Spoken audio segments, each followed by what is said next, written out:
સુરતના બેસ્તાન વિસ્તારમાં પોલીસ અને આરોગ્ય વિભાગની સંયુક્ત ટીમ દ્વારા દરોડા પાડીને ડિગ્રી વગર તબીબી પ્રેક્ટિસ કરતા 4 બોગસ ડોક્ટરોની ધરપકડ કરવામાં આવી. સુરતના બેસ્તાન વિસ્તારમાં પોલીસ અને આરોગ્ય વિભાગની સંયુક્ત ટીમ દ્વારા દરોડા પાડીને ડિગ્રી વગર તબીબી પ્રેક્ટિસ કરતા 4 બોગસ ડોક્ટરોની ધરપકડ કરવામાં આવી છે. બોગસ તબીબો દ્વારા ક્લિનિકો પર દવાઓ અને ઇન્જેક્શનનો ઉપયોગ કરીને લોકોને સારવાર આપતી હતી, જે માણસોની જિંદગી માટે જોખમી સાબિત થઈ શકે છે. યુપી અને વેસ્ટ બંગાળના 4 લોકો સુરતમાં ડોક્ટર બની ગયા. માત્ર ધોરણ 10 અને 12 સુધી ભણ્યા છે. બોગસ તબીબો છેલ્લા 4 વર્ષથી પ્રેક્ટિસ કરી લોકોના આરોગ્ય સાથે ચેડા કરતા હોવાની વિગતો સામે આવી છે.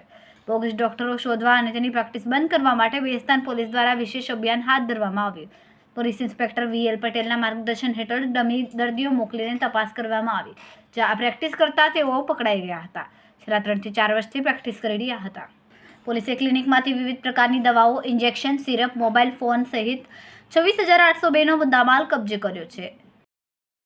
કેમેરામેન સેન્ડિલ વિરાણી સાથે વિશાલ છેઠા, માનવ પ્રભા ન્યૂઝ, સુરત. અમારા વિડિયોની નવી અપડેટ મેળવવા માટે સબસ્ક્રાઇબ કરો માનવ પ્રભા ન્યૂઝ ચેનલને. બેલ આઇકન ક્લિક કરો લેટેસ્ટ વિડિયો સૌથી પહેલા મેળવવા માટે.